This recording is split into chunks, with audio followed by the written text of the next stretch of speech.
What's up guys, welcome back. This is Anime Fiction. You'll be watching What If Naruto Was Reborn as a Phenix God the End. Now let's begin. I'm sorry, but that's not possible. Why? How did this occur? All of my calculations are accurate. I am confident in my abilities. This is highly unfortunate. I should have been the clear winner. This should have been my most exceptional creation ever. The individual known as Sinister became unhinged upon witnessing the failure of his highly valued clone, resulting in incoherent mumbling reminiscent of a disturbed individual. Honestly, it's surprising that you're unable to grasp your mistakes. And here I thought that you were highly skilled. The failure of the golden explosion was evident from the start. Naruto chuckled at the disheartened form of Sinister. Excuse me? Wait, so you're saying that this is because I connected it with cosmic energy? However, that doesn't seem logical. You also derive your power from cosmic energies, yet you manage to remain composed even in the face of immense pressure. So why Swader? Why wasn't he able to harness immense cosmic energy like you? Sinister asked urgently, as if he was in dire need. I don't derive my power from cosmic energy. To clarify, I understand it through my expertise. I find cosmic energy to be of no value, and one can never replicate or duplicate divinity. It is possible to replicate the skills that accompany it in certain situations, but true godliness can never be attained. In addition, it would have been impossible to achieve a successful cloning of me from the beginning. A deity encompasses not only their physical and mental aspects, but also their soul. A deity lacking a divine essence is not truly a deity, Naruto stated with assurance. Not only did he possess great expertise and a strong sense of self, but he also had complete confidence that his unique abilities, all intricately tied to his system, were impossible to replicate. I understand. That is why its physical form could not withstand the immense power it absorbed from cosmic energy. Due to the immense pressure, the body quickly deteriorated and eventually burst. The scientist had a moment of realization on his face. But what about my duplicate? Despite her apparent physical well-being, she remains motionless. Is she still alive? Jean asked Naruto with a lack of interest in her voice. She was indifferent to the fate of her clone. She was determined to eliminate it, as she had no interest in having a duplicate of herself wandering about, bearing an uncanny resemblance. What if she developed romantic feelings for someone else? Would that mean she would be engaging in a physical relationship with someone other than Naruto? It appears that her body functions properly, but there seems to be a lack of spiritual essence and a limited capacity to handle the immense psychic energy within her, which affects her overall vitality. Her issue is the complete opposite of what my clone is facing, Naruto confidently stated as he activated his Rinnegan to deal with the clone. Yet another disappointment I observe. It appears that I am experiencing an increasing number of those occurrences in a single day, which may be attributed to the passage of time. However, I will ensure that I get it right in the future. The man spoke with a confident demeanor. Next time, I believe there may be a misunderstanding. There won't be another opportunity, Sinister. You won't be creating clones anymore. Naruto gave him a disapproving look. And who's going to prevent me? No, I can offer an even better solution. How do you plan on preventing me from proceeding? By ending my life? Sinister said with a smirk, as if he found something amusing. If I have to, Naruto said in a detached manner. I believe there may be a misunderstanding. I am unlike any other individuals you may have encountered or engaged with previously. I may not possess the same physical prowess, but my success does not rely solely on my powers and abilities. No, I rely on my intellect, and my mind is invincible. I have already taken care of that, he said with a professional demeanor as he looked at Naruto with a focused smile. Naruto had grown tired of waiting for his monologue to conclude. He vanished with a swiftness that defied human perception and swiftly moved to apprehend Sinister, intending to swiftly end the confrontation by breaking his neck. However, right before Naruto could reach Sinister's neck, his fingers were abruptly halted by an unseen force field created by Sinister's psionic abilities. However, that proved to be insufficient in deterring him. His fingers emitted a faint red glow, surrounded by an ominous aura. With ease, he created fractures in the previously impenetrable force field, causing them to expand until the entire barrier shattered as his fingers effortlessly slipped through. You won't be able to prevent me, Sinister. I am highly skilled in utilizing my fingers. Naruto chuckled at his own joke and quickly grabbed Sinister by the neck when the mad scientist failed to repel him with telekinesis. Now, how should we proceed? Naruto quietly contemplated whether he should eliminate him or not. He could have potentially utilized Rinnegan's mind-controlling genjutsu or telepathy to gain the scientist's loyalty. However, due to the chip implanted in his brain, these options are no longer viable. All he could do was eliminate him and ensure that he would never pose a threat to him again. I understand your concerns, but it may not be feasible to accomplish that. I am invincible. I have moved beyond my previous self. As a concept, I embody a vision of what the world can become at its most authentic and pristine state. The concept of what genuine, limitless progress could potentially achieve. Sinister spoke in a mysterious manner, as if he was challenging Naruto to eliminate you. Maybe you fail to grasp the real significance of the demise that I can bestow upon you. This would be a death that others typically do not encounter. There would be no afterlife or opportunity for redemption, no possibility of reincarnation or second chances, no room for remorse. There would be nothing left except complete silence and an everlasting slumber. But even more dreadful, Naruto revealed with a serious demeanor. And it's amusing that you believe I have any fear of that. I possess 100 identical bodies strategically located in undisclosed facilities across the globe. Typically, when this body was destroyed, another one with identical memories up until that point would have been activated. However, I have come to the conclusion that your computer possesses the capability to potentially access my system and discover the whereabouts of my laboratories worldwide. Additionally, it seems that your partner possesses extraordinary psychic abilities that enable them to locate my bodies based on their psionic signatures immediately after my demise. So, coming back might pose a challenge, but it's definitely within reach. Sinister let out a menacing chuckle as he observed Naruto and Jean, who maintained stoic expressions. So you still have a plan to persevere even in the face of adversity, don't you? Naruto stated. He genuinely wanted to commend Mr. Sinister's remarkable survival skills. No, not really. I won't make it, but Sinister will, my idea will. I have created a nanite-based virus that would be triggered in the event of the demise of all my clones. Once administered, it would completely transform the target's brain, shaping their mind to mirror my own and ultimately turning them into a reflection of myself. They would gradually acquire my memories, thoughts, ideas, personality, and everything else. The concept will continue to complete what I was unable to accomplish, to fulfill my responsibilities. It would be extremely difficult to locate and apprehend that individual. They could be anyone among the billions of humans alive on Earth. Sinister said with a wicked smile on his face. That's a highly commendable plan.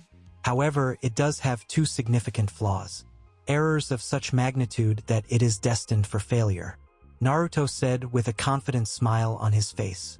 That seems highly unlikely. I have complete confidence in my plan. So what error do you believe I've made?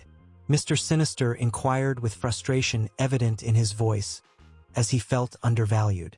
Firstly, I am included in your plan. And secondly, you tend to be quite verbose. Naruto swiftly ended Mr. Sinister's life, leaving no room for explanation. The conclusion may have been abrupt, yet it brought a sense of fulfillment. After that, he swiftly seized the escaping soul and promptly eradicated it, ensuring that he didn't consume it to avoid any risks and preserve his reward. This action effectively eliminated any possibility of the true Sinister's return. Soon after, he was gratified to hear a satisfying sound, indicating the completion of one of his quests. However, he chose to disregard that for the time being. He observed the replica of Jean, perfectly motionless in her position, resembling a doll. However, he did not come close to it at this moment. He had a pressing matter to attend to before tending to the clone. Jean, could you please locate all of Sinister's clones by tracing their psychic signatures, as he mentioned? Naruto inquired of Jean, instructing Aiza to make her way to Sinister's lair and retrieve all the research data and information from his servers. I am capable. I can already detect all of his duplicates scattered across the world.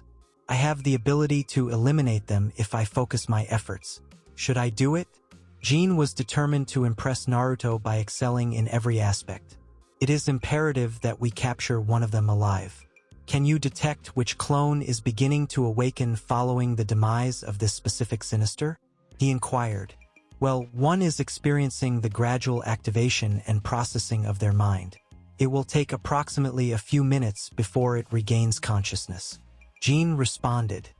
Great. Ensure his survival and ascertain his whereabouts. You can eliminate the remaining individuals. Ensure that they are thoroughly incapacitated. If it's feasible, I would suggest finding a way to completely dissolve their brains. Jin promptly carried out Naruto's instructions. Her eyes shimmered with intensity as she focused, only to revert back to their natural green hue after a while. Completed.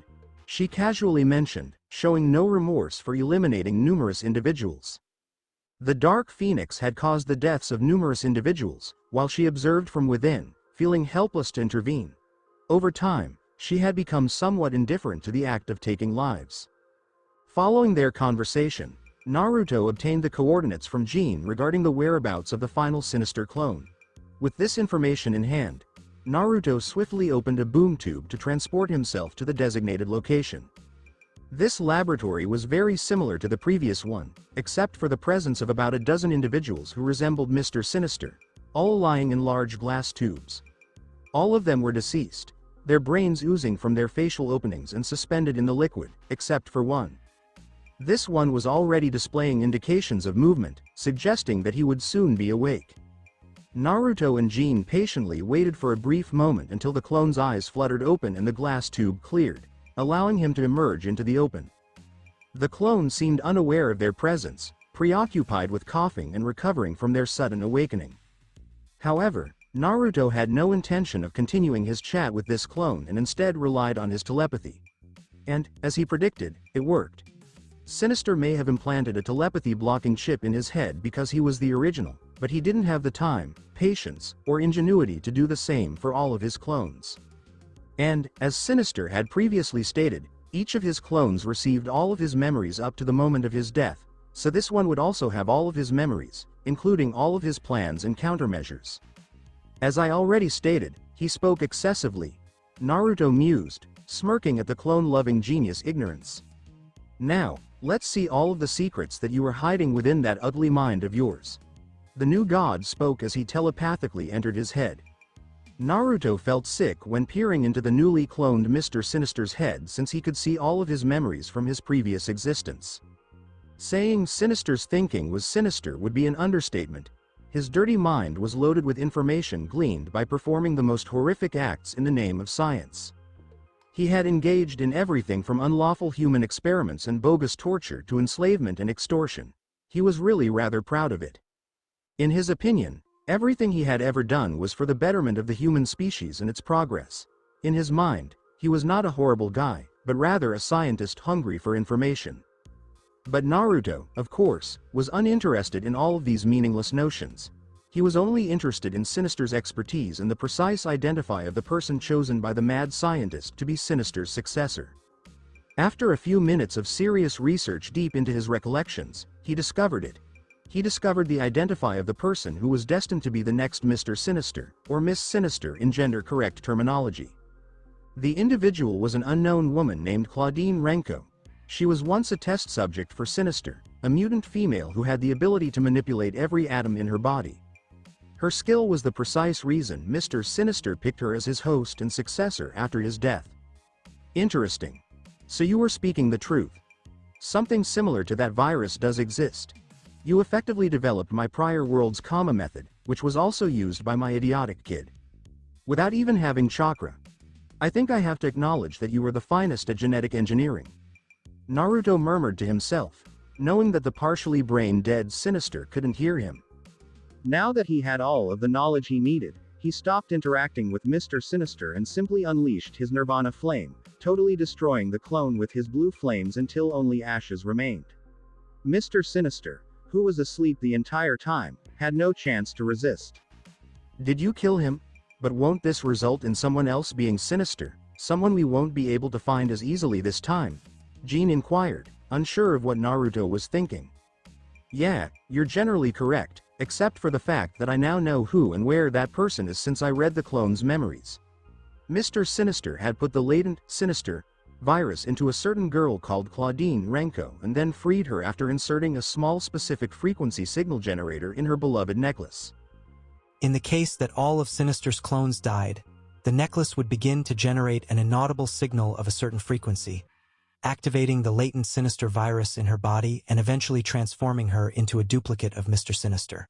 But now we can quickly get there and either halt or improve the process. Naruto explained, smiling strangely. Sinister was an extremely brilliant scientist, but he didn't appear to have any street smarts. Despite his incredible intelligence, he sucked at devising elaborate schemes. He hadn't anticipated several flaws in his plans, such as the possibility that someone like Naruto might copy all of his information from one of his clones' minds, or that the girl he had chosen would lose the necklace before it could be triggered. However, Naruto did not feel sorry for the clever but foolish scientist. He was relieved that his plans had many flaws since Naruto would be able to exploit them now. Naruto then utilized one of his Rinnegan powers and lifted his hand, causing a mechanical body that resembled his own to grow from the surrounding machinery as a result of the Azura path and his telekinesis. He created numerous black receivers from his hands and put them into different sections of his new mechanical body, allowing him to masterfully operate it and share his sensations with it even from a distance. This new BOTUS mission was to collect all of the research materials, data, and other essential artifacts from this base before burning it down and destroying it. Cool, Jean said as she examined the mechanical puppet. I understand, right? This is my new the Praetor suit. He replied with a pleased grin. What is with you and your badly chosen names? Jean sighed at the name of his puppet. Naruto, of course, ignored her since he was too proud of his product and its appropriate name. As Naruto and Jean stepped through it to the other side, a boom tube opened up in front of them. What the foo? A female in her mid-20s, with blood dripping from her nose and a few of books floating in the air, yelled in amazement and panic as she watched the pair emerge from a crimson portal. The conversion procedure appears to have started already. Sleep, Naruto muttered as he used his psychic power on her, causing her to slip into a deep sleep as the books tumbled from the air. So, are you gonna cure her of the virus using your golden healing light? Jean inquired as she watched the motionless girl. Nope. I would have done it if Sinister had been any other generic stereotypical villain. However, he was not only one of the most learned persons about genetics and mutant biology, but also one of the sharpest people alive today. The worst mistake I could do would be to permanently kill Sinister. It's far better if I can keep him or, in this instance, her alive and use her for what she actually is. A gold mine, a scientist, Naruto stated as he approached the frozen Claudine. Also, the system wanted me to recruit a Sinister, so I'm hoping she'll be enough to complete the mission once she has Sinister's intellect, knowledge, and abilities. Naruto thought to himself. But Mr. Sinister appeared to be quite upset at you when you murdered him. Twice. Also, he didn't appear to be the type of person who would suddenly stop working toward his aims, which were to clone you and compel his clone to kill you. So, are you certain you want to get him back via her? Jean inquired doubtfully. Oh, of course I do not want it. If I revive him, he will betray me 100%. So I do not intend to bring him back at all. What I intend to do is make use of his knowledge and intelligence through this girl without resurrecting his ego. Naruto grinned and delicately caressed the frozen girl's forehead with 2 fingers. After inspecting all of Sinister's clones and scanning the girl in front of him with his Rinnegan, Naruto realized how Sinister's virus operated. It not only altered its target's DNA structure to resemble that of Sinister himself, but it also included microscopic fragments of Sinister's soul, much like a Horcrux. In fact, it worked exactly like my son Boruto's mark, in which the virus used Sinister's biological data to gradually overwrite the vessel's genetic profile until it transformed into a perfect duplicate of Mr. Sinister, after which the little soul bit of Mr. Sinister could even take control of the target if necessary. It was the ideal defense against death, since Mr. Sinister would not die until all of his soul fragments were obliterated. Normally, Naruto would have used his talents to literally take and destroy a bit of her soul. However, owing to the small amount of the fragment of soul, even Naruto would struggle to detect the microscopic bit of Sinister's soul in her. However, this did not exclude Naruto from finding a solution. Aside from understanding several possession and exorcism spells that he might employ in a circumstance like this, he also possessed a power that he had yet to test. That was the Rinnegan's might as possessed by the King of Hell. So he didn't waste any time and summoned the smaller version of the King of Hell statue, mentally commanding it to utilize its power on the girl. At his command, a tongue-like appendage emerged from the statue's lips and wrapped itself around Claudine, adhering to her face. Devour the other person's soul in her body without harming her own. He gave the statue an order, and it quickly complied without saying anything. The King of Hell's tongue quickly began to wriggle over her body as it detangled from around her after successfully removing a little marble-sized portion of soul from her and swallowing it on its own good boy. Naruto applauded the statue as he unsummoned it and went on to say, "Now all we need to do is mentally program her so that she just inherits Sinister's brains and knowledge, not his terrible personality. Would you want to do the honors, Jean, because you have more experience than me in that area?" Naruto inquired, smiling as he turned toward Jean. "Of course, whatever you say, sweetheart." Jean tried to tease Naruto, but he didn't respond, instead simply saying thanks and gave her a gentle smack on the ass. Following the smack, Jean, with a little delighted pout, proceeded to work on the girl's thoughts. Jean was not going to turn her into a slave or servant, nor was she trying to brainwash her. No, she would simply ensure that she was the ideal scientist with Mr. Sinister's abilities for Naruto, while also implanting a couple of failsafes in her in case she ever lost control or attempted to betray Naruto for whatever reason, as well as a small compulsion on her to work for Naruto. Also, Jean was confident that even without the compulsion, she would accept because no one ever said no to her adored god of domination. Jean was thinking about all of this while using her talents as an excellent surgeon to shape Claudine's mind according to her whims and wants, while Naruto appeared to be thinking hard about something else. Am I forgetting something? After Jean finished changing Claudine's mentality, Naruto opened a boom tube and put her into a locked holding room in his headquarters. He would deal with her once he had completed his job, and she awoke with a clear mind. He then established a portal back to Sinister's central facility, where Madeline, Jean's clone, was still asleep. After Jean changed Claude's mind, he received notice that his first quest had also been accomplished.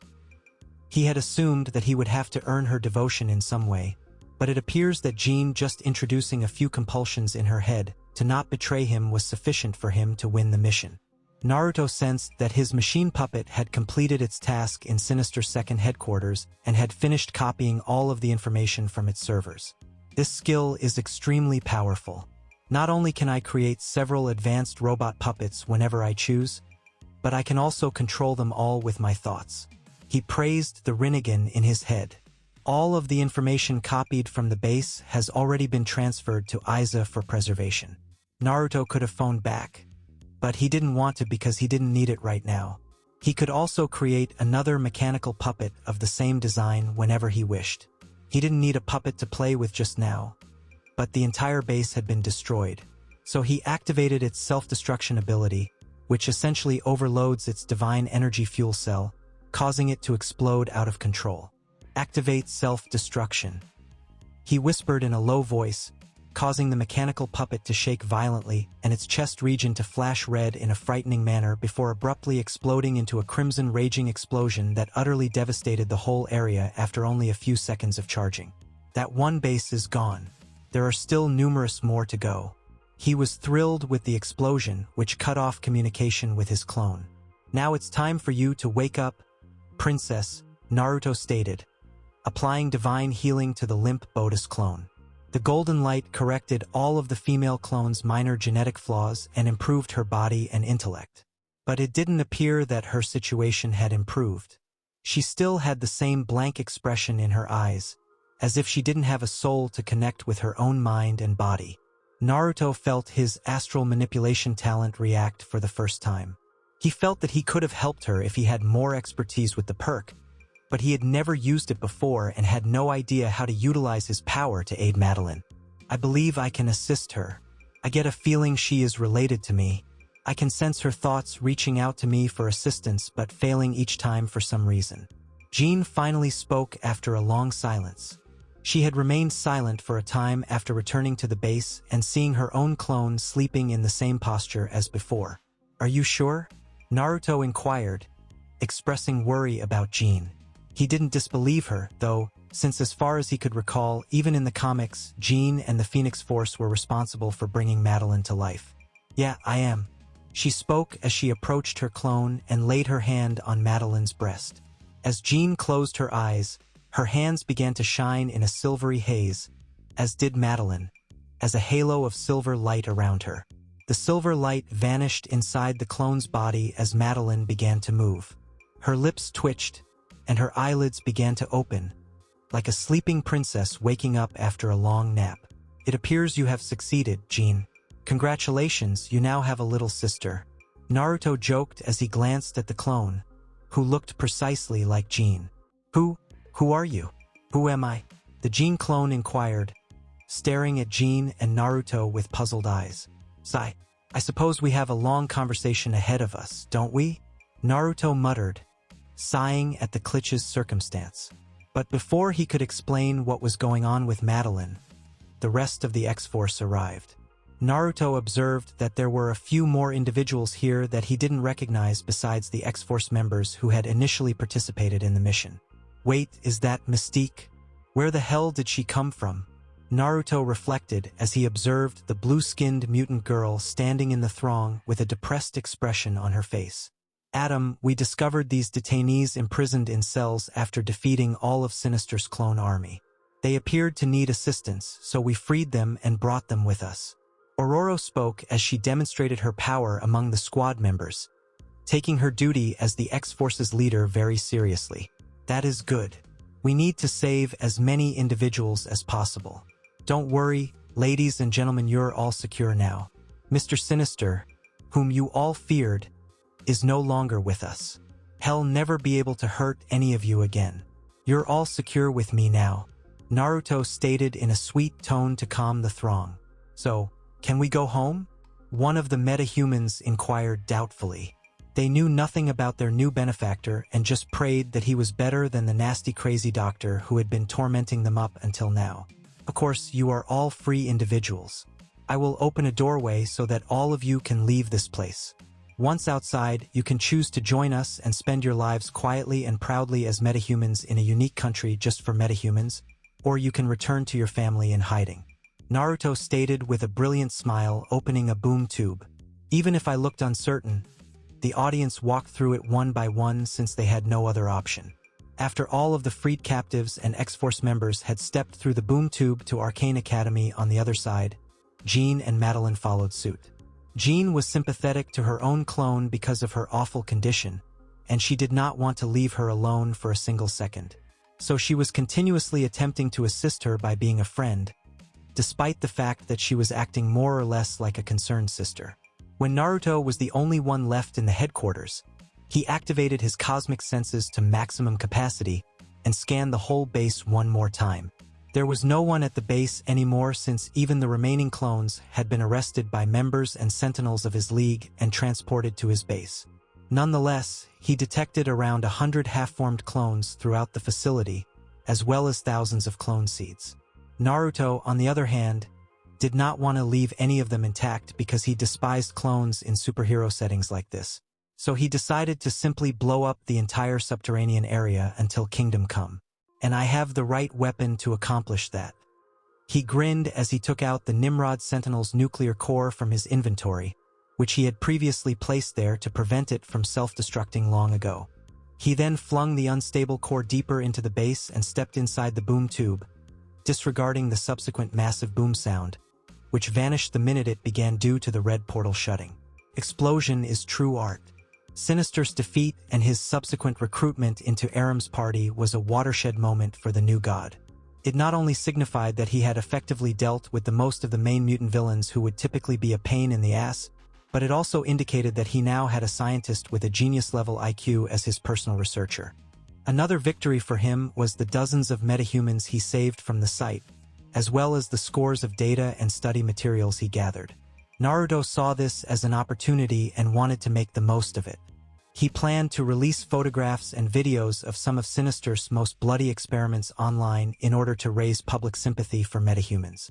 The victims he had saved from Sinister's hands were likewise grateful to him and his X-Force for their assistance. Most of the victims accepted to become citizens of Genosha after realizing that it wasn't a trick and that they had been rescued from their sinister prison. And the younger ones even wanted to study at Arcane Academy in the hopes of having a normal life because they were mostly orphans from the start or had been disowned by their parents early in their lives. Mystique, however, did not share their enthusiasm. She appeared to be upset at Sinister's death, despite the fact that she was only a prisoner and a source of copious unique metahuman DNA for the insane scientist. Lord Naruto could read her mind like an open book, therefore the reason for this was obvious. It was because her wife, Irene Adler, commonly known as Destiny, was very ill. She was essentially an elderly woman with lifelong blindness and a new fatal condition from which she was expected to die very soon. Mystique's recollections suggested that she had worked for Mr. Sinister because he promised to rehabilitate her wife and restore her health and youth if his experiments were successful. That was why Mystique had been assisting him up to this point, despite the fact that he had not yet begun assisting Destiny, in the hopes that Sinister would be able to save his wife. You lack intelligence. If you had approached me for assistance regarding your wife, I would have willingly provided my support as your deity. However, you chose to seek help from an individual who had ulterior motives, solely interested in your DNA for experiments and exploiting your wife's precognition abilities for personal gain. Let me know if that's not what is. Lord Naruto inquired of Raven, casting a sympathetic gaze upon her. Wait, so you're saying you have the ability to help my wife recover? Mystique regarded Lord Naruto with a sense of astonishment in her eyes, her attention fully focused on him. Which part of I am a metahuman god do you fail to comprehend? Naruto inquired, arching his eyebrows at the female metamorph. Mystique stammered, at a loss for words as she struggled to comprehend the unbelievable news. Naruto lost interest in Mystique once she began to stumble, shifting his focus to the elderly Destiny who sat beside her, captivated by his words. And what about you, Irene? Would you like to regain your youth? Would you like to experience the world anew through your own eyes? Would you like to regain your health and vitality?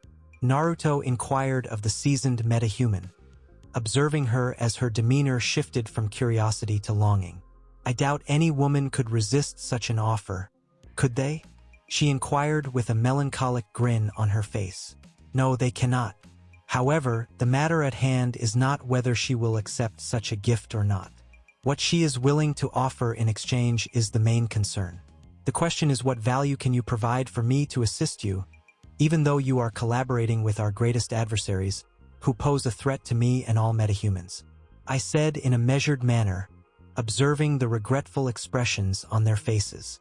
If you agree to assist her, I assure you that I will acknowledge you as my deity and be devoted to you indefinitely. I will be your dedicated supporter and your unwavering believer. But please assist her. I cannot imagine my life without her. Mystique spoke confidently, disregarding the consequences of her decisions. Raven, there's no need to. Irene's attempt to speak was abruptly halted as Mystique swiftly covered her mouth, preventing any further words from escaping. I understand. I suppose I can offer you an opportunity to assist you on this occasion. Naruto skillfully utilized his expertise in healing to transform Destiny's aging body into a flawless, youthful state, free from any imperfections or ailments. Her eyes, previously deprived of sight by the nature of her powers, started to regain their radiance thanks to his divine ability. It was an awe-inspiring sight that solidified Lord Naruto's divine status in the couple's perception. Thanks to their expertise, this truly became a remarkable event rather than just an ordinary mutant showcasing their abilities. Mystique had made numerous attempts to find mutants with healing abilities in order to cure her wife's blindness, but all previous efforts had been in vain. However, this time someone finally achieved success. So, in their eyes, he was more than just a mutant. He was highly regarded and held in the highest esteem by those he helped. Once Lord Naruto had finished with destiny, the couple couldn't help but be overwhelmed with emotion, tears of joy streaming down their faces. Lord Naruto made the decision to respectfully leave them undisturbed in their moment of happiness and promptly departed to his mansion. He had ample time to engage in meaningful conversations and build relationships with them in the future. Lord Naruto had already shared all the information and data he had acquired from the location with Aiza, both in physical and digital formats. She will be responsible for managing and making decisions regarding them. Jean was making an effort to help Madeline feel more comfortable and acquainted with her situation. Regarding the new Miss Sinister, he would awaken her at a later time. In addition, specialized teams of Sentinels were currently conducting raids on Mr. Sinister spaces worldwide. Their mission was to rescue any remaining survivors and gather valuable research materials, weapons, and any other valuable assets they could find. Now, it was time for him to calculate the gains from his system from the two missions. As he requested his system to display the information regarding the rewards in his inventory, notifications promptly appeared on his screen. Witcherverse spell code successfully executed. Item card has been added to your inventory. A new perk card called Pantheon Creation has been added to your inventory, presenting details on the chosen cards. Witcher spell code full version. The user gains access to the complete magical system of the Witcher world and has the ability to analyze, modify, or create spells within its framework. The user gains access to all the signs, spells, potions, alchemy, and runes of the Witcherverse magic system. All magic from any other magic system can be seamlessly converted into the magic of Witcherverse. One can utilize various sources of mystical energy to power their magic or tap into the chaotic forces of the Outerverse. However, it is important to note that excessive use of Outerverse chaos may result in mental fatigue. This magic system can be easily shared with others by users and retrieved at their convenience. Creating a pantheon, users have the ability to craft their very own pantheon, fashioning a collection of extraordinary deities from ordinary individuals. Gods and goddesses that are created will possess powers and abilities similar to their creator, albeit on a smaller scale and with their own consciousness. The core essence of divinity can differ depending on the unique mortal who undergoes conversion. All deities, once elevated to godhood, are bound by their divine nature to never betray or harm the user under any circumstances. Naruto's perspective. Alright, it seems that my system once again delivered precisely what I required. I can't help but question the level of sentience it possesses. What are the odds of getting precisely the two things I needed the most? Anyway, I would have preferred an Elder Scrolls or Skyrim magical spell code instead, as I'm not familiar with the true extent of the Witcher's magical abilities. I have limited familiarity with the game series from my previous life, but if this magic is comparable to the Netflix show, then I would say that while it is versatile, it doesn't possess the same level of awe-inspiring power as the Marvel Universe. However, the Elder Scroll magic could have been enhanced by incorporating dragon shouts and summoning spells. However, the outcome remains unchanged. There's no point in getting upset over something that's already happened. However, with this newfound ability, I am now able to use magic with much greater freedom. Previously, my ability to use spells was restricted because most magical systems in Marvel were incompatible with me. However, now I have found a way to convert those spells into the Witcher's magic system. This means I can now utilize a wide range of spells without facing any negative consequences. Or at least I hope so. Regarding the Pantheon Creation ability, I was planning to use it excessively. It would be quite interesting to witness Thanos facing off against my impressive pantheon of powerful new gods on Earth. This was undoubtedly my most impressive power to date. It seems that fortune has chosen to smile upon me this time. However, it is worth noting that many highly skilled rulers possess this ability, as demonstrated by Odin's transformation of Loki from a frost giant to an Asgardian god during his youth. Efficiently, I returned to Genosha without any delay. The island has significantly expanded in size since it has been gradually merging with Krakoa on multiple levels after I successfully returned it from space. It would have been a significant event for the world to witness a floating island returning to Earth from the moon. However, Morgana kindly assisted me in concealing it, ensuring that only a select few individuals with exceptional intellect or magical abilities were able to perceive the occurrence. I'm confident that nearly every nation on Earth was likely aware of it, too. But honestly, I didn't care. At this point in time, the nations were powerless against Genosha. I had established a strong presence within the governments of numerous major countries, with a particular focus on the US. My intention was to prevent any potential threats from arising, ensuring that no one would dare to attack Genosha in an ill-conceived bid for power. Therefore, the smaller countries refrained from taking any action. In regards to the technologically advanced and more powerful countries like Wakanda and Latveria, they primarily maintained a self-contained approach and showed minimal response to matters involving Genosha or mutants. Despite numerous attempts by various organizations and smaller nations like Madripoor to infiltrate Genosha, Isa consistently handled the situation with professionalism. She had a very discerning approach when it came to granting entry into the country. The backgrounds of every metahuman allowed to become a citizen underwent thorough scrutiny, including personal interviews conducted in the presence of metahumans possessing empathic abilities or the power to detect deception.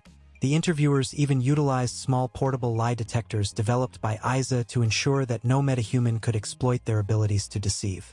Regarding illegal immigration, it is worth noting that Themyscira in DC likely had fewer barriers and defenses in place for invaders compared to the modern Genosha. A network of powerful magical barriers, created by Selene and Morgana, enveloped the entire island and its surrounding waters, extending up to 24 miles or approximately 39 kilometers from its baseline. These formidable barriers rendered it virtually impossible for anyone, except the most skilled sorcerers, to forcefully breach the nation's defenses.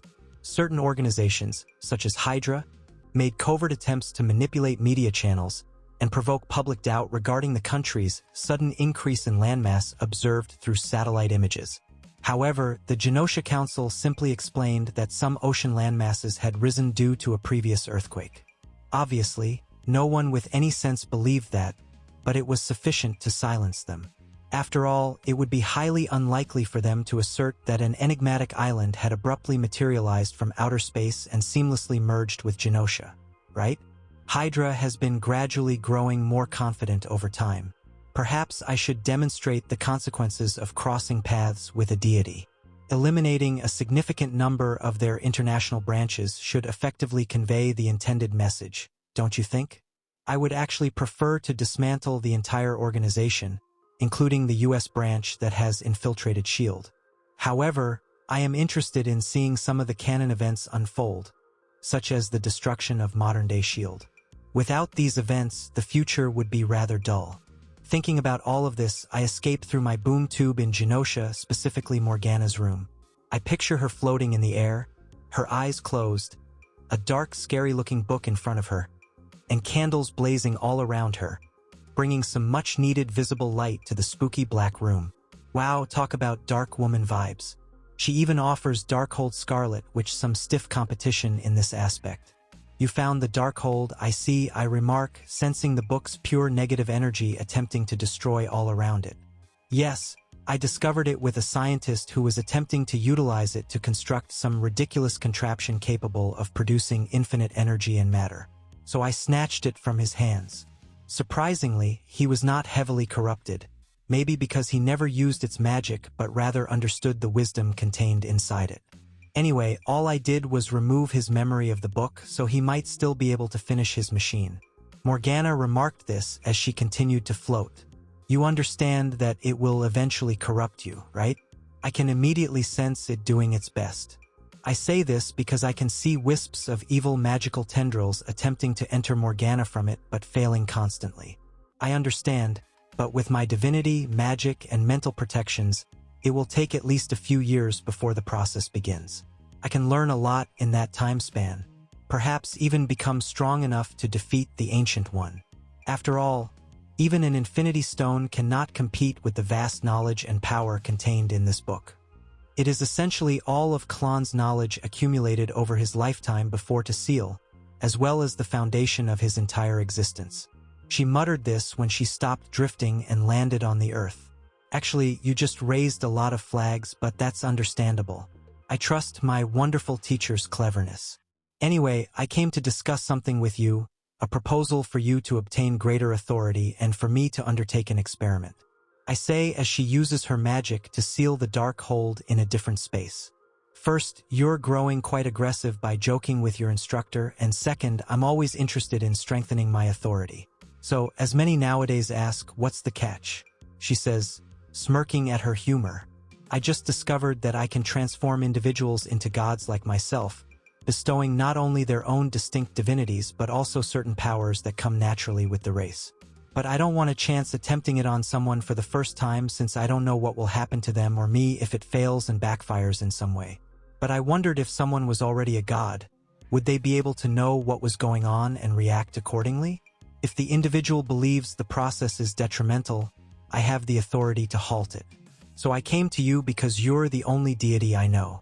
I say this despite the fact that I had no idea how to halt the process once it began, and that even if it succeeded, she would be obligated to me after she accepted the gift. Interesting, indeed. So I'm an experiment for you. I suppose I can accept that. Okay, go ahead.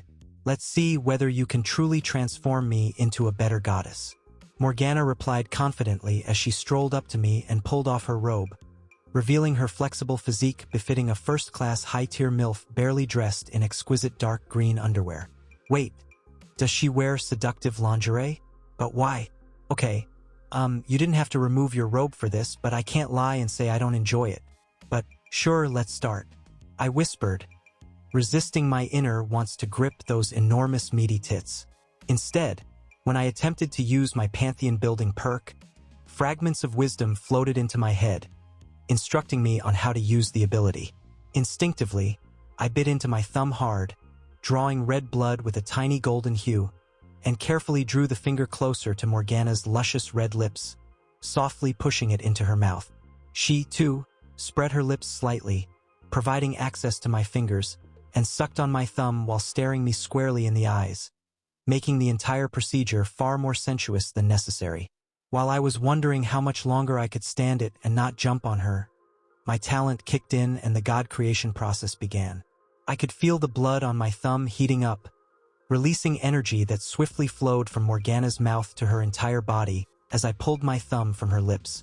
But just then, a notification from my system notified me. The host has been recognized as creating a new deity. Please choose rewards for your freshly formed new god. The algorithm has already picked the following default perks: supernatural body, incomprehensible mind, anchored soul, and all talk. Interesting, it appears that I may give each of my gods their own set of bonuses and powers. Also, the system has already picked the majority of the benefits that I received when I was transmigrated into the globe.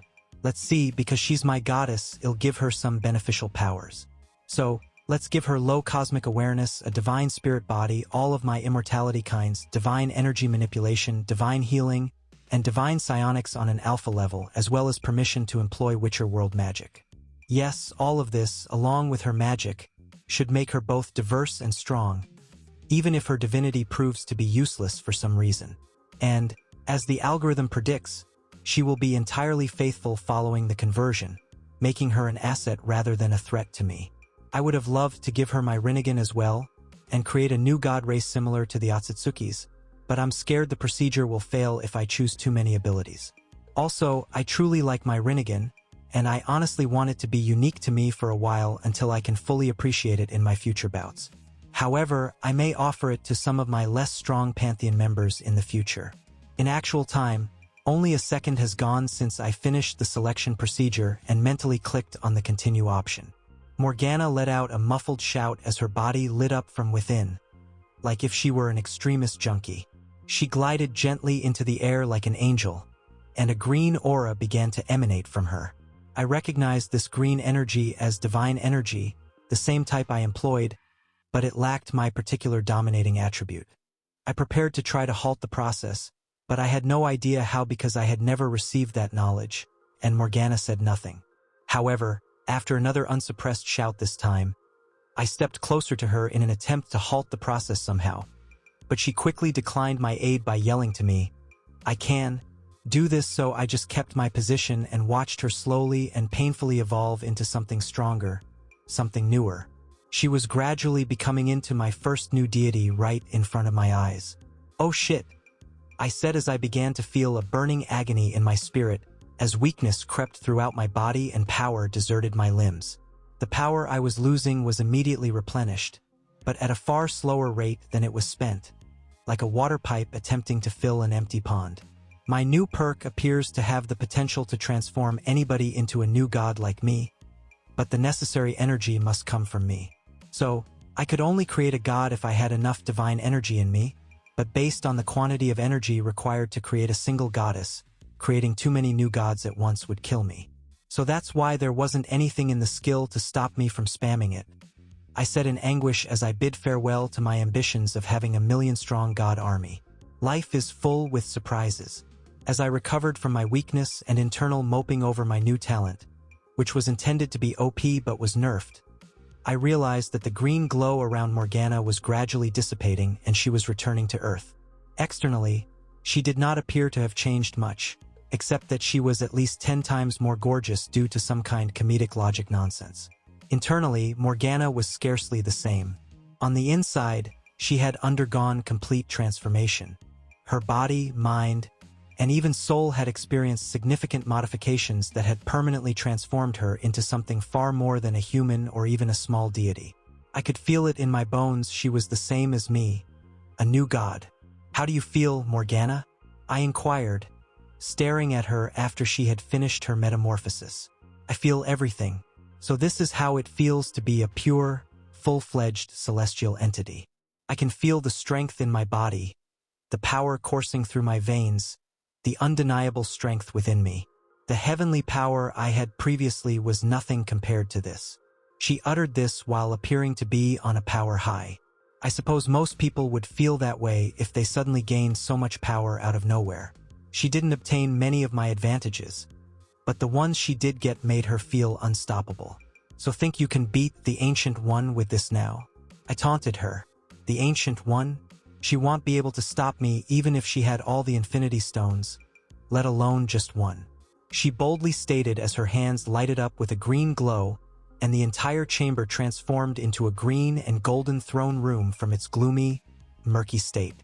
A magnificent green throne with a gilded skull emerged at the head of the room, and she sat down in a seductive manner. "Okay, that was a pleasant yet useless trick because it just gave you a throne and a fancy room, although I did love the theatrics and all," I said with a smirk. "Can't blame a woman for doing some theatrics, can you? By the way, could you explain why I have an inner desire to remain loyal to you and never betray you in any form?" she questioned, narrowing her gaze at me. "Perhaps it's my charismatic demeanor?" I playfully teased, fully aware that she wouldn't take it seriously. As expected, she responded with a raised eyebrow, seemingly unsure if I was being genuine or just joking around. All right. With your unwavering strength, your loyalty to me will never waver. Your unwavering commitment is the price you must pay to attain godlike abilities. Quite a good deal, isn't it?" I inquired, to which she responded with an eye roll. "So what's your area of expertise?" I inquired with the hope that it wasn't too severe. After all, not everyone can possess a remarkable divinity like mine. I just hoped her expertise was not something completely foolish. I am uncertain about the full extent of my current abilities, such as possessing healing powers similar to yours. Is it possible for me to live forever, or is there still a chance for me to die?" she inquired, her face displaying a perplexed expression. "Well, I suppose you will acquire all the necessary knowledge in due course. It would be helpful to have access to information about my pantheon members when creating new gods or goddesses. Unfortunately, I don't possess the ability to have all the knowledge I desire." I began my task, only to be abruptly interrupted by a notification sound. I noticed a small icon positioned in the top left corner of the screen, gently pulsating and capturing my attention. "What is that?" I focused my attention on it, and it grew as a result. Current status: my name is Morgan Le Fay. Race divine being. Gender female. Divinity magic. Faith points inaccessible. Expertise: exceptional physical abilities, unfathomable intellect, steadfast spirit, ability to communicate in all languages, etc. The list included all of her acquired skills and the benefits I had bestowed upon her, elevating her to a divine status. Additionally, it appears that my initial deity was associated with the realm of magic. It felt like destiny mocking me, reminding me that everyone could excel except for me. Nevertheless, one aspect where I surpassed Morgana was my proficiency in harnessing my divine powers, or rather, a handy system that aided me in bending the rules. Although I quickly grasped the usage of my divinity thanks to the assistance of my system, Morgana had to rely on her own experience to learn how to harness her divinity. I left Morgana to train on her own. She displayed exceptional aptitude, and I had full confidence in her ability to seamlessly transition into the role of a deity. Upon opening the portal to the room where I had confined Miss Sinister, I noticed that she was already awake and appeared deep in thought. Already awake? Huh. Are you experiencing difficulties with your speech or perhaps having unsettling dreams? I inquired, maintaining a composed expression as I stood before her. Excuse me, may I ask who you are? Can you provide any information about your current location or how you arrived there? Can you assist me? She inquired of me the moment she spotted me, tears glistening in her eyes, assuming the role of the aggrieved party. You can stop pretending, Claudine. I sense a lack of professionalism in your demeanor. You have acquired nearly all of Mr. Sinister's memories, including those of his true self's demise and the deaths of his clones. It seems that you're not as innocent as you portray yourself, especially considering that you possess the same powers as him. I observed her poised and focused, ready to harness her psionic energy. I anticipated an aggressive response from her as she sought to break free, but to my surprise, no attack ensued. She maintained a composed expression as she gazed at me, her tears gradually subsiding. I could sense her longing to break free from this place, yet it seemed as though she lacked the determination to do so. Curious, I wonder what Jean did to elicit such a reaction from her. It appears that Claudine was not as innocent as initially believed. Upon acquiring Mr. Sinister's memories and knowledge, she aspired to carry on his research in her own unique manner. Nathaniel made an excellent choice in selecting the girl as his inheritor. Despite not inheriting his twisted personality and ego, she possesses a genuine passion for science and a desire to uncover the truths of the world. I agreed to her request, with the condition that any project she takes on must receive approval from either me or Isa. Additionally, I made it clear that she is not allowed to create sentient clones or conduct any research using my DNA unless specifically instructed to do so. Naturally, I didn't anticipate someone with such an inquisitive nature to comply with my request, but I had full confidence in Isa's ability to monitor her. Over the next few years, she will be fully occupied with the projects I have assigned her, leaving no time to explore any topics that I have prohibited. Once her workload decreases, I may have earned her unwavering loyalty, almost like a devoted follower. I aspired to establish myself as a leader, guiding others towards greatness. However, I soon realized that achieving this goal would require patience and gradual progress. Once Morgana was complete, it took me approximately a month to regain my former level of strength.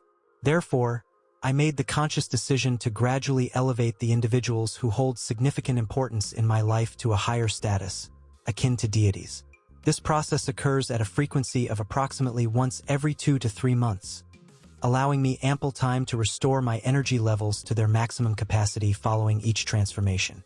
Regarding Madeline Pryor, the clone of Jean Grey, I initially believed that I needed to address the unresolved matter she represented. I've always been skeptical of clones, especially when they're famous in the comics for being a manifestation of the villainous counterpart to the Phoenix Force, the Goblin Force. However, she displayed no indications or characteristics of being a deranged antagonist, so I decided to give her an opportunity and allowed Jean to handle her training. Honestly, I had no interest in her physique. She appeared identical to Jean, who had a reputation for being quite sexually active. Therefore, developing a crush on her possibly evil twin wasn't my initial reaction. However, as a self-respecting male, I wouldn't decline the opportunity to be in the company of 2 attractive twin redheads. However, I did not personally suggest that to Jean. The women in my life were struggling to adapt to me being involved in multiple relationships. Allow me to share some insights with you. Having a harem may not be as enjoyable as one might think, as it does come with its fair share of drawbacks. Similar to having multiple attractive and confident women as your partners, you may also encounter various individuals who are constantly strategizing to outdo one another and potentially disrupt your relationships. The women in my group were all alike. There were various types of girls in it, ranging from those like Aurora who prioritized building a stronger relationship with me, to Jean, Vanessa, and Psylocke who made an effort to share my attention but occasionally sought to monopolize it. Then there were girls like Emma and Celine who actively tried to undermine the other girls and elevate their own significance in my heart by any means necessary. There were also individuals who were interested in me but struggled to approach me, such as Wanda or Shikla, who seemed to have a peculiar fascination with observing my interactions with other women. At times, it created an uncomfortable atmosphere, particularly when several of my female colleagues were in the same room. That's why when Isa and Jean introduced the structure, I was open to considering their idea instead of dismissing it immediately. It was a method used to determine which women would have a higher position among my expanding group of followers. Now, I personally didn't see a need to distinguish between my partners. I wanted to ensure that I treated all of them with equal care and to the best of my ability, particularly because I am the one who benefits from their selfless act of sharing me. However, upon learning about the structure, the women themselves expressed a desire for its establishment, believing it to be the most equitable means of showcasing their talents and power to me. The structure was intended to be a credit-based official ranking system that would assist me in determining the contributions of each of my partners as valued members of our family or their achievements throughout the year. The ranking would determine who deserves the most influence in the harem and therefore would receive additional benefits such as extra dates or more time with me. The individual with the highest rank would also hold the esteemed position of the official queen for the year, granting them the utmost authority among their peers. The system was ready to begin from the year 2000, and any woman who was romantically involved with me had the opportunity to take part in it. Naturally, a comprehensive set of guidelines was established, ensuring that the individuals within the organization would refrain from causing any physical or emotional harm to one another, as well as abstain from sabotaging each other's strategies against external parties. Such actions would only hinder the progress of my future endeavors. In summary, it was a system that had the potential to bring harmony to the constant chatter and resolve the petty disagreements that frequently arose among the girls. It redirected their energy towards accomplishing something truly meaningful. Hello, boss. I am here to inform you that I have discovered something intriguing at a building associated with Mr. Sinister is one of the many organizations we have been targeting during our recent raids. It's similar to an upgraded version of the Weapon Plus program. Gwenpool interrupted my train of thought as she entered the room with a serious demeanor. Wait, are you representing Isa? But isn't Isa everywhere? Why would she send you when her face is right there on the computer in front of me? I asked, feeling a bit perplexed, as I looked at Isa, attentively taking in everything that was happening. I did not. She insisted on being the one to inform you about our findings. It seems that she has a fascination with secret agents. Isa playfully taunted her while displaying a holographic image of Gwenpool humbly kneeling before the mother box. I understand. So, anyway, which organization are we talking about here, and what's the estimated timeline for dismantling them? I asked as I tried to overlook the hurt and vulnerable expression on Gwenpool's face. This organization doesn't have a significant presence. It was a newly formed organization that gained power following Stricker's death, and is already showing signs of collapse after we intensified our efforts to secure its funding and political support. Isa started to provide me with information, but her explanation was quickly interrupted by Gwen. The organization gained significant recognition in the comics, not for its own accomplishments, but for providing a crucial member of the X-Men with a tragic backstory, as is often expected of heroes. The organization is called the Foundation, which may seem like an odd choice given its limited resources as a newly established entity.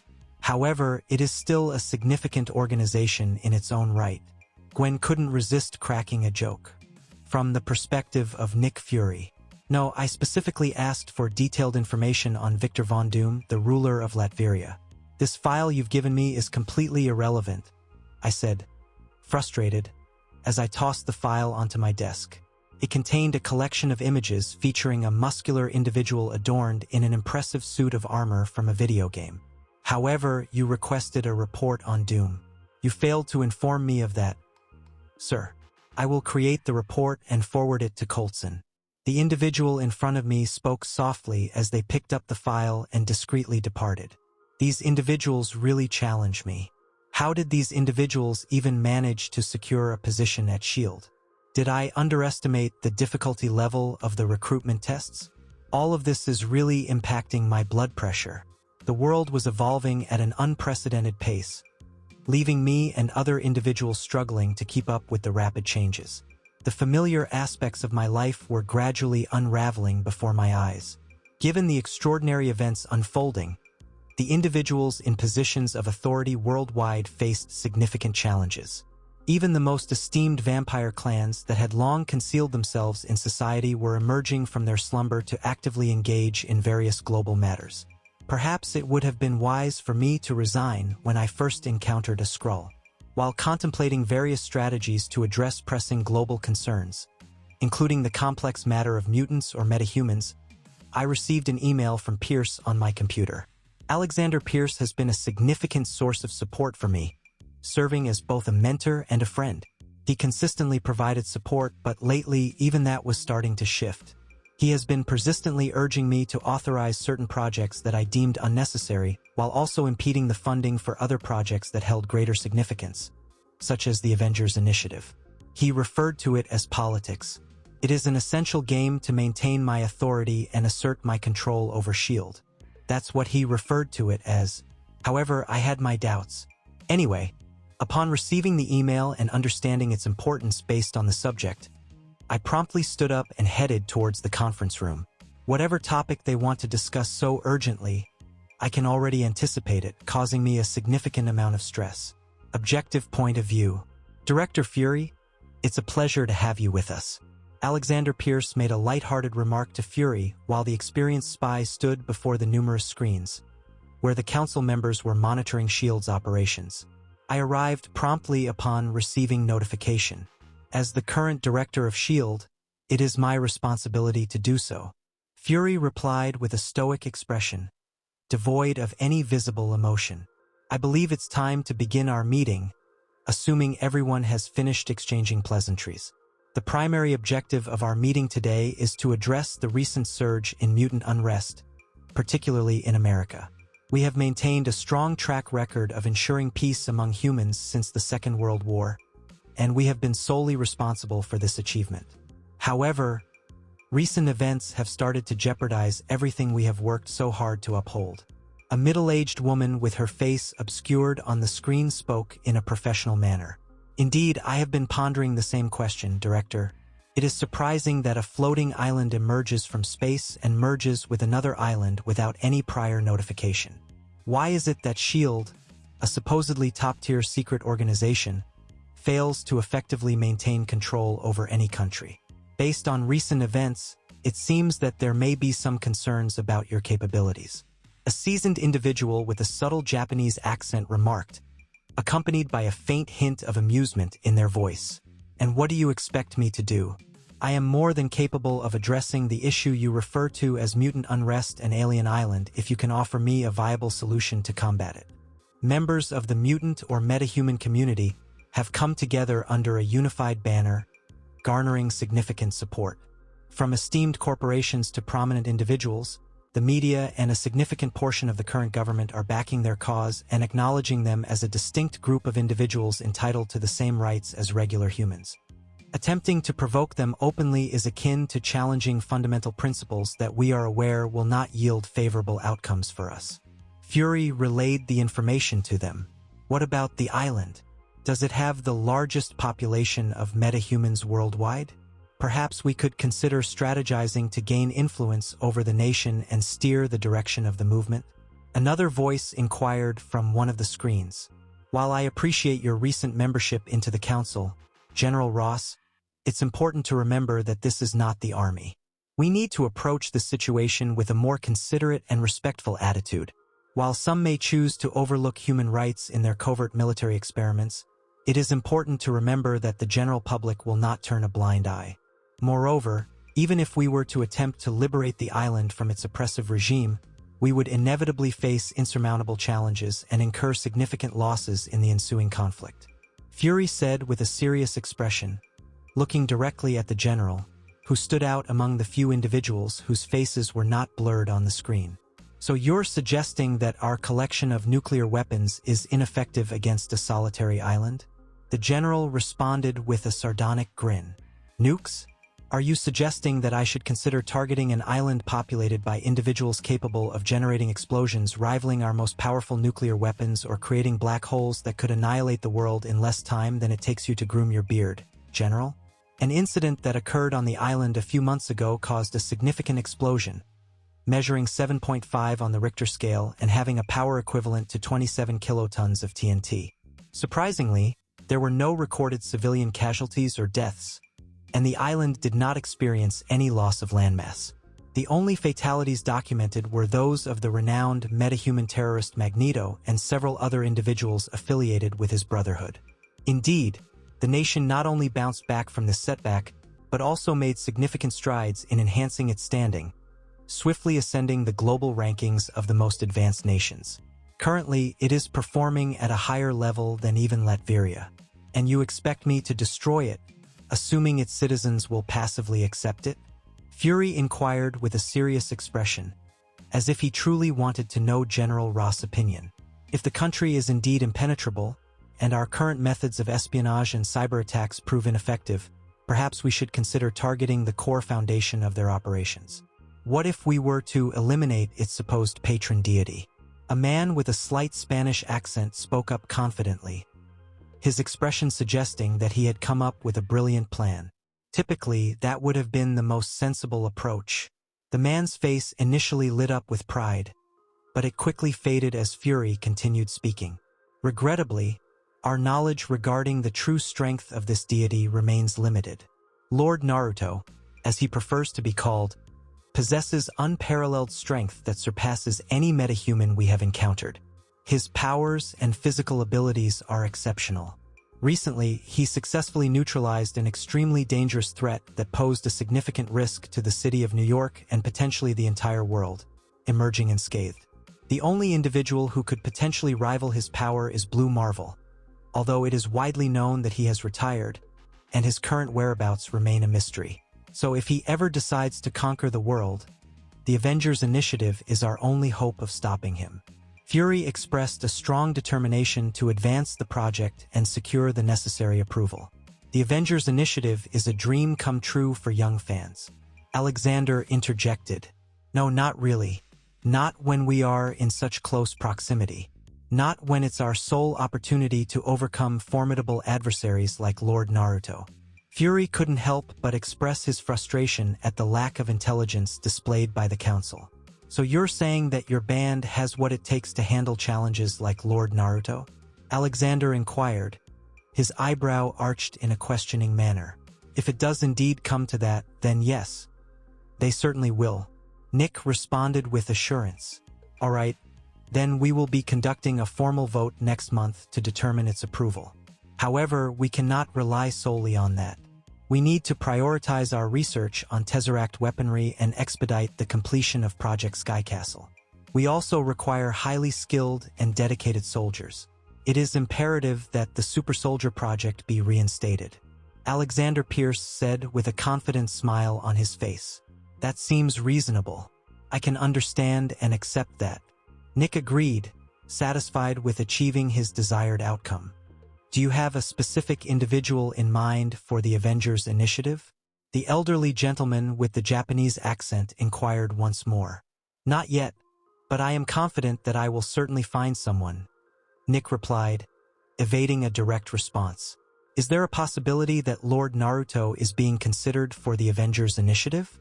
General Ross inquired once more, wearing a disapproving expression as he looked at the one-eyed spymaster. Is that even relevant? He refuses to join the team despite my invitation. There is no justification for him to do so. Based on my observations, Lord Naruto, also known as the Meta God, appears to be a highly ambitious individual. A highly skilled individual who is determined to accomplish their goals. the type that doesn't offer their services for free out of the goodness of their heart. He humorously shared his perspective on the deity of metahumans with the council. Director Fury, it seems like you're quite impressed by this Lord Naruto. The general's expression grew more serious as he continued to observe Fury. Perhaps. However, do not assume that being impressed by someone will make me any less determined to overcome them. I am committed to taking all necessary actions to protect the planet and humanity from any potential threats. It doesn't matter if he is the devil or God Almighty himself. Fury made his stance on Lord Naruto clear to all council members, speaking in a strict and professional manner. Excellent. We could really benefit from having a director like that at S.H.I.E.L.D. Alexander affirmed with a nod. Wow, that was incredibly dull. A man in his 30s said as he relaxed his limbs in front of his computer in his office after the video conference concluded. There are numerous tasks and events taking place, requiring a significant amount of attention and action.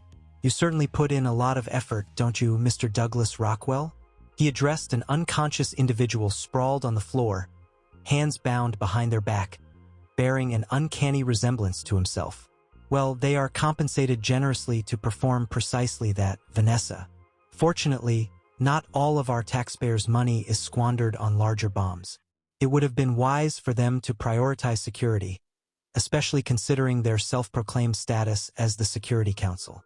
Psylocke said confidently, a smirk playing on her lips as she deftly toyed with her sword. Certainly. All right, let's get moving. I've been sitting in this chair all morning. I can't stand being in this room for another second. Efficiently apply your expertise to him. We should inform our superior about this once we're done. He might even offer us a reward if he is satisfied with our mission. The individual seated on the chair spoke while their appearance swiftly transformed into that of a blue-skinned woman. Excuse me? Can we expect any rewards? You must be mistaken, my friend. It's finally my turn to receive recognition. I currently have the highest points in missions. I have a date tonight. Perhaps you should consider exploring other options. Vanessa confidently utilized her psionic abilities to discreetly enter the man's subconscious, effectively transforming him into an invaluable asset within the Security Council. We will meet Betsy. Well, see, let the competition begin. Oh, it is definitely happening. Vanessa expressed her confidence in her arguments and current position in the system, determined to outperform Elizabeth and win a date with her beloved master. Caution, you have been alerted. Hey, Elizabeth. I wasn't aware of your recent promotion in the goddesses system. By the way, congratulations. I can tell that you put a lot of effort into it. All those sleepless nights and relentless training have paid off, it seems. Jean offered her congratulations with a warm smile. The hierarchy of Naruto's girls, known as the goddess system, had already been established and was divided into 5 positions: the God Empress, the queens, the consorts, the wives, and the concubines. The God Empress was the individual who would possess the utmost authority among the girls and would essentially serve as their leader, second only to Lord Naruto himself. Following were the 2 queens who were entrusted with the important task of assisting the God Empress in her duties of overseeing Naruto's harem. Next in line were the 4 consorts beneath the queens, followed by the 6 wives beneath the consorts, who played a crucial role in the operations. The number of spouses, however, can be expanded if necessary. The lowest position in the system was occupied by the concubines, who were essentially the women who had yet to demonstrate their worthiness of being called wives. At present, the competition for the top positions is still ongoing. However, Aurora, Vanessa, and Betsy were the only individuals who had successfully secured consort positions for the year. Morgana achieved the queen position through her exceptional strength and her transformation into a goddess without seeking it or relying on anyone's assistance. Regarding the God Empress position, Jean and Celine were still competing for it. Emma attempted to participate in the contest as well, but regrettably, she was forcefully excluded from the competition by the other 2 individuals. She was fully committed to enhancing her credentials and accomplishments in order to gain greater respect and increase her chances of securing the position next year. Despite having complete control over this method and the ability to promote or demote anyone at will, Naruto had made a solemn vow to never meddle with it. His intention was to demonstrate to everyone that he would make a sincere effort to treat everyone equally, although he acknowledged that it might not always be easy. Thank you, Jean. And what about you? How is your ongoing conflict with Celine progressing? Betsy inquired with a polite smile. Could be better, Betsy. Despite my best efforts, that individual is incredibly talented and experienced. With an impressive track record of countless missions completed and extraordinary achievements, she has consistently outperformed me in almost every aspect. He'll likely accept my current outcome and give it another shot in the future. I understand the importance of recognizing when I am unable to succeed. I was attempting to provide her with some competition up until this point because I simply didn't want her to achieve victory too effortlessly. Jean let out a small laugh. Oh, I suppose they'll be supporting you next time then, Betsy said with a slight smile. Hello, what are you all currently engaged in? Gwenpool appeared unexpectedly as usual, approaching them with her tiny baby shark in tow. Nothing, just discussing our current positions in the system, Betsy replied, her gaze fixed on the baby shark as it playfully interacted with an object nearby. Gwen, what is that object in your shark's hands? Jean inquired with a serious expression. Excuse me? Jeffrey, I specifically instructed you not to engage with that. This is for someone very important to me. I provided you with a dedicated collection of toys for your enjoyment, didn't I? Additionally, why not indulge in playing with the human skull that you seem to have a fondness for? She sternly reprimanded the baby shark, her voice filled with authority, while the little shark meekly lowered its head and attentively absorbed her scolding. Are you intending to utilize those items with Lord Naruto? Gwen, does he even have a preference for those? I am aware of his preferences for Sandem and his inclination towards dominance in the bedroom, but I have never witnessed him utilizing any accessories or toys. Betsy pondered whether she should also experiment with Lord Naruto. I believe he would value them. I suppose we'll never have a definitive answer unless we give it a shot. Guess what? This has sparked a brilliant idea in my mind. Are you both interested in having a good time with Naruto? Because I just had a brilliant and mischievous idea, Jean said with a mischievous grin adorning her lovely countenance. Upon hearing her, the other two girls exchanged glances, curious about the new idea that had sparked in the redhead's imaginative mind. Excuse me, may I inquire about the situation? Jean mentioned that she had something of significance to share, prompting me to prioritize my schedule and make time for her. Naruto inquired as he confidently strode into the room through a boom tube. Yes, I wanted to share something with you. In fact, I should mention that I would like you to try out something different. Here, now that Naruto has arrived, I would like you two to change into these outfits. Jean responded to Naruto and addressed the two women, presenting them with two collars attached to chains from a duffel bag. Gwenpool and Betsy, who were standing there in their lingerie, received the collars. Betsy noticed a few unexpected items in the bag of goodies, but she chose not to mention them and remained silent. I appreciate the direction this is taking. Naruto playfully chuckled as he pulled Betsy onto his lap, gently kissing her as she closed her eyes and embraced the moment. Their connection deepened as she wrapped her legs around him, savoring the intimate embrace. Jean swiftly cracked a whip that she had acquired and gave Gwenpool a commanding look, although Gwenpool was already eager to participate in the enjoyable activity. Ensure that all of your master's body parts are properly hydrated, Jean commanded, to which Gwen willingly complied and crawled towards Naruto. Jean noticed the blonde's attractive physique and playfully tapped her behind, adding a bit of excitement to the moment in front of Naruto.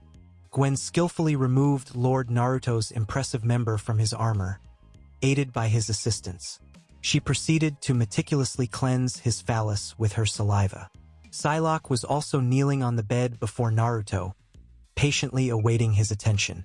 Wow, you are as snug as the first time we were intimate, Naruto exclaimed as he gently inserted his fingers into her vaginal canal. I am committed to serving you, master, now and always. Betsy moaned and moved sensually as Naruto caressed her voluptuous curves, his touch sending shivers down her spine. She patiently anticipated her partner's arrival. Naruto wasted no time in asserting his dominance, proceeding to engage with Gwen after removing his now aroused and moist member from her eager mouth. The ninja's violet hair flowed as he skillfully engaged with his partner. Their bodies moved together with intense passion and desire. Certainly, Braddock expressed discomfort while Naruto secured her ankles, engaging in a forceful encounter. She closed her eyes as they became intimate. The person in question maintained a focused demeanor as they continued their actions. Every movement of his body brought her immense pleasure as they connected intimately. Jean, on the other hand, was focused on applying whipped cream to Gwenpool's body and had her restrained on the bed. Her intimate areas were fully visible as she received a generous application of whipped cream on them. Jean then carefully picked up a tin of vibrant red strawberries and gently scattered them over Gwen's bare skin. She dipped one of them in a mixture of whipped cream and a delectable blend, savoring the exquisite flavor of the strawberry.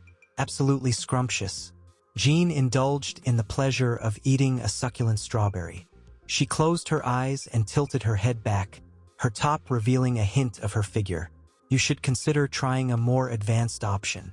I suppose my mother was always right when she said I was delightful every time she kissed me, Gwen murmured to herself with a playful grin.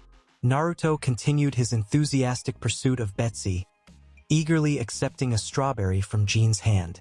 The new god of domination maintained control over Psylocke, penetrating her deeply while savoring the sweet flavors of strawberries, Gwen's essence, and a touch of whipped cream. Oh my! He expressed his dissatisfaction with both the flavor and the snugness of the ninja's intimate area as she firmly embraced him. Jean proceeded to secure a small gag in Elizabeth's mouth as she expressed her delight from Naruto's enthusiastic movements. This led her to create a captivating symphony of moans and groans instead. Would you like to try it too, Braddock? Jean gently caressed Psylocke's ample bosom, appreciating their size and shape. She couldn't help but feel a mischievous satisfaction, knowing that Psylocke's mentor would disapprove of such playful behavior. But that thought ignited a passionate desire as intense desire blazed in the eyes of both girls. It was clear that the night ahead was going to be a lengthy one, as it was only the beginning of what lay ahead. Another warning about lemons, you have been previously informed. Betsy gazed at Jean, a fiery desire flickering in her eyes. She experienced an intense encounter with Naruto, feeling his presence from behind, leaving a lasting impression. Gwen let out a small cry, prompting Jean to playfully tap her behind, which was moist from her own excitement. She then teasingly licked her hand in front of Gwenpool. "It's time for you to enjoy yourself too," Naruto remarked, using his expertise to skillfully remove Jean's clothes with his Nirvana fire, leaving her skin unharmed. He noticed her exposed ample chest and her groomed intimate area glistening with moisture.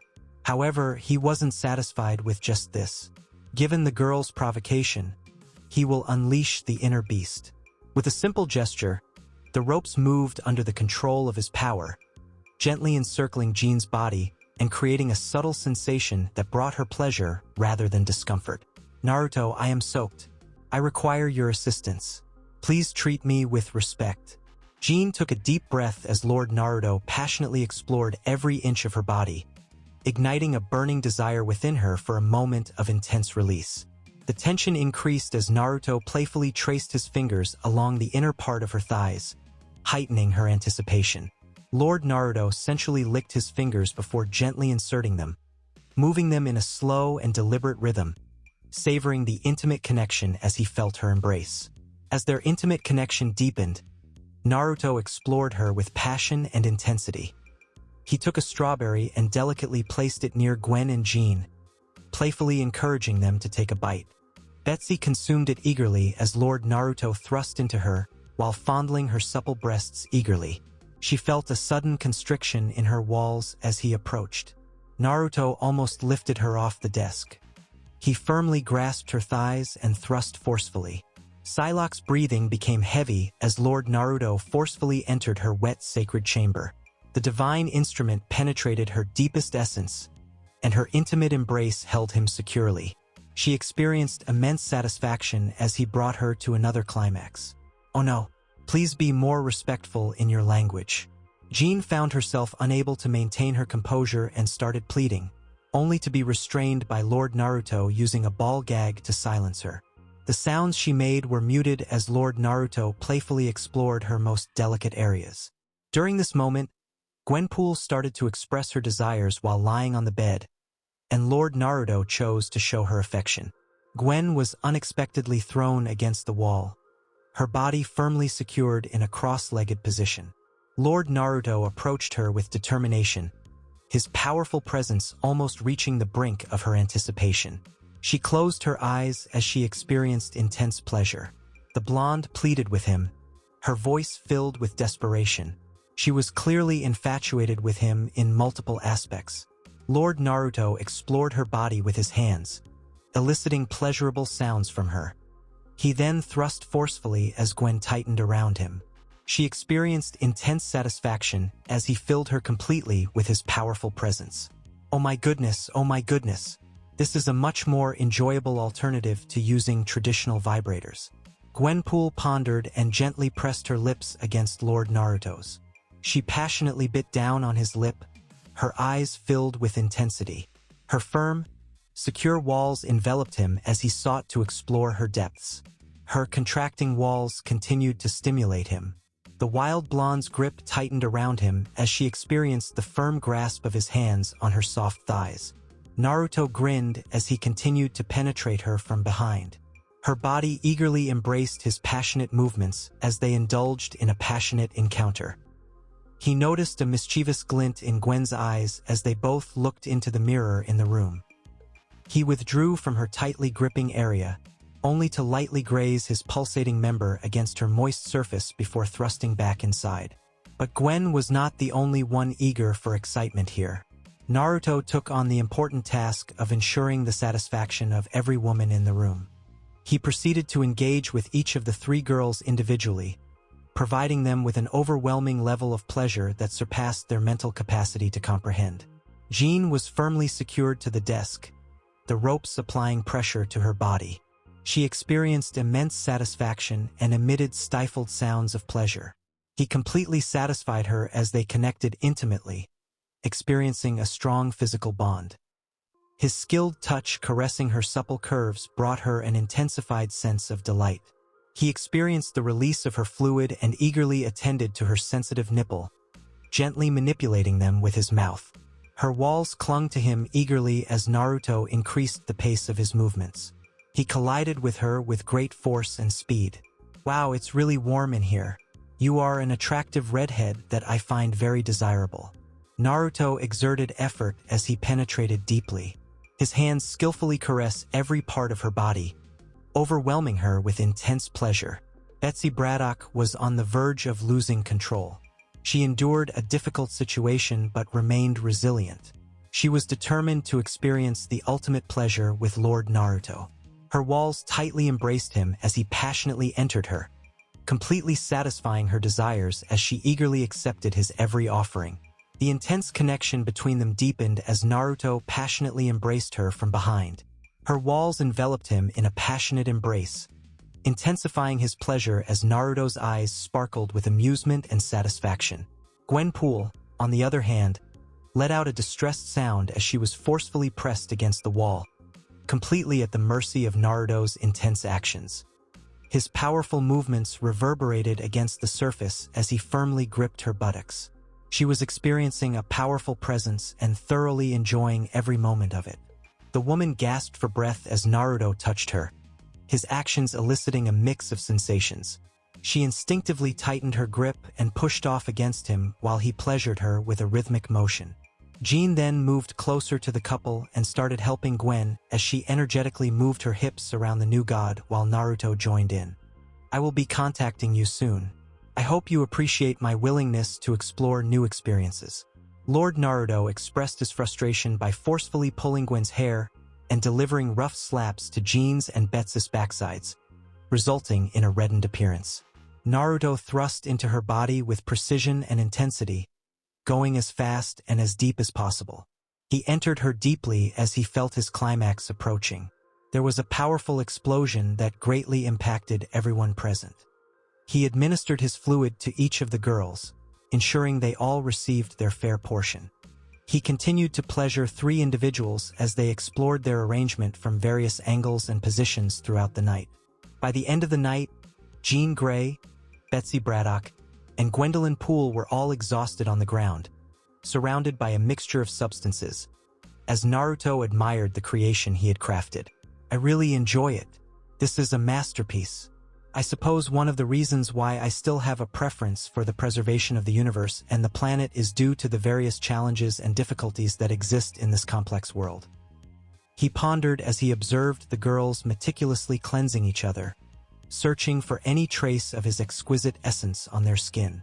I am grateful for the opportunity to exist in this world, and I promise with utmost determination that I will eventually achieve complete ownership of my chosen first name, regardless of any obstacles in my path. But until then, I am truly going to savor my journey, appreciating even the smallest of things. The new god quietly chuckled to himself while the girls seemed oblivious to his amusement. The end. With that, this video comes to a close. I want to thank you for taking the time to see this video. Leave a like, subscribe, and watch the following video if you like this one.